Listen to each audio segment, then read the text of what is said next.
A rare crack has appeared inside Ukraine's war leadership. One of President Zelensky's closest political allies is now publicly questioning the core goal of the war, territory itself. As exhaustion deepens and the conflict grinds toward a fifth year, a new argument is emerging. Save the people, even if the land is lost. And that message lands just as high-stakes peace talks loom in Abu Dhabi. For the first time in years, a senior Ukrainian official, closely tied to President Volodymyr Zelensky, is openly questioning whether the war's original goals are still realistic. Vitaly Kim, governor of Ukraine's Nikolaev region and a longtime Zelensky ally, says the country must now prioritize people over territory. In an interview with The Independent, Kim argued that ordinary Ukrainians are exhausted by a war that is approaching its fifth year. He said restoring Ukraine's 1991 borders is no longer the top concern for many citizens living under constant strain. The land is important, Kim said, but people are more important. He warned that the future is uncertain and that endless fighting offers no guarantees for what comes next. Kim rose to national prominence early in the war when Russian forces pushed toward Nikolaev, a strategic Black Sea port and major shipbuilding hub. His comments now carry weight precisely because he has been a visible symbol of resistance. According to Kim, the definition of victory is shifting. He says for many Ukrainians, success now means stopping the war and securing guarantees that prevent it from returning, not fighting indefinitely for every inch of territory. The governor was blunt about the human cost. Ukraine, he said, has only around 40 million people, and they are exhausted. Soldiers, he warned, cannot fight continuously for another 4 to 10 years. These remarks place Kim at odds with President Zelensky, who has repeatedly ruled out territorial concessions to Moscow. Zelensky has insisted that peace without full territorial integrity would reward aggression. The comments also come amid political strain.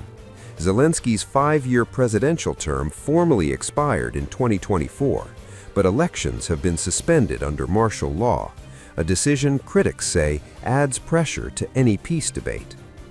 Now, as envoys from Ukraine, Russia, and the United States prepare to meet in Abu Dhabi, Kim's remarks highlight a growing tension beneath the surface, a nation torn between fighting on and simply needing the war to end.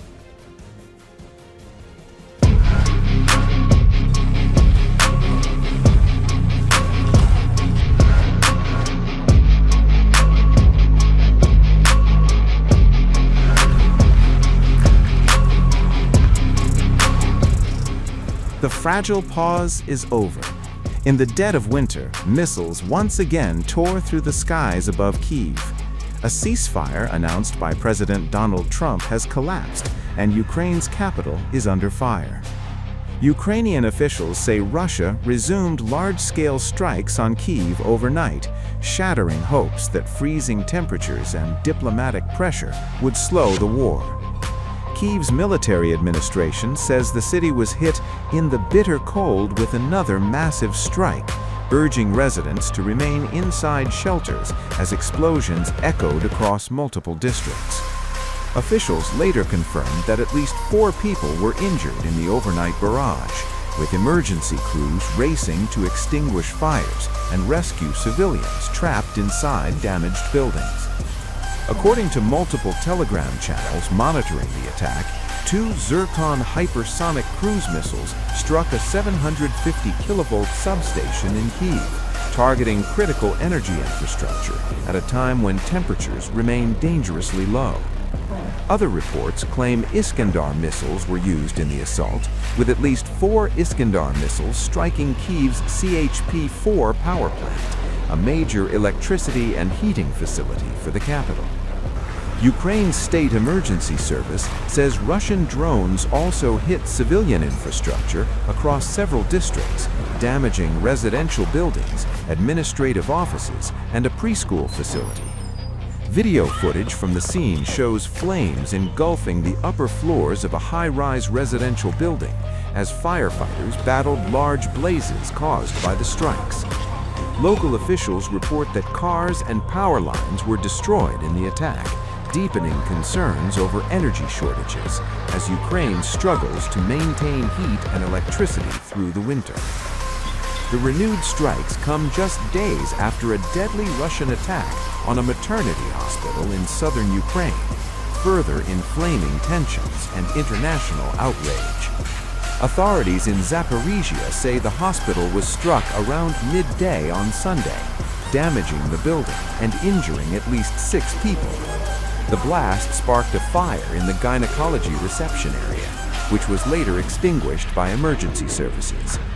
Homes in surrounding areas were also damaged, with 3 more civilians injured, according to Ukraine's state emergency service. I work on the first floor of the gynecology admissions department. I was just going about my usual daily duties. There were no patients at the reception at that moment when I heard a very loud sound. A Shahed drone was flying. And it was steadily drawing closer and closer. I quickly grabbed my phone and darted out into the hallway, and then suddenly there was an explosion. Vladislav Hansyuk, we heard an explosion. Me and are trying to clean up what's left. This is a physiotherapy office and we do cardiograms. Vladislav Hansyuk, I'm still in shock because of all the emotions. It's such a pity for this workplace where I've worked for 20 years. These attacks come ahead of a new round of U.S.-brokered talks aimed at ending the war, set to take place this week in Abu Dhabi. Ukrainian President Volodymyr Zelensky confirmed that trilateral talks involving Ukraine, Russia, and the United States will be held on Wednesday and Thursday, following a brief postponement. The Kremlin also confirmed the talks, with spokesman Dmitry Peskov telling reporters that Russian officials would attend the meetings. Last week, President Trump said Russian President Vladimir Putin had agreed to stop striking Kyiv and various towns during periods of extreme cold.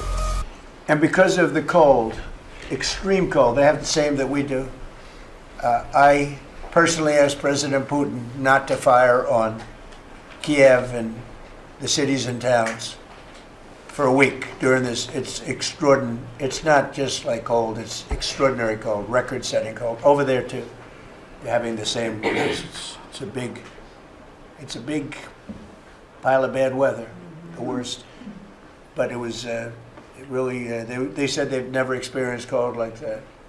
And I personally asked President Putin not to fire into Kyiv and the various towns for a week, and he agreed to do that. And I have to tell you, it was very nice. A lot of people said, don't waste the coal, you're not going to get that, and he did it, and we're very happy that they did it. That's correct. Because on top of everything else, that's not what they need, is missiles coming into.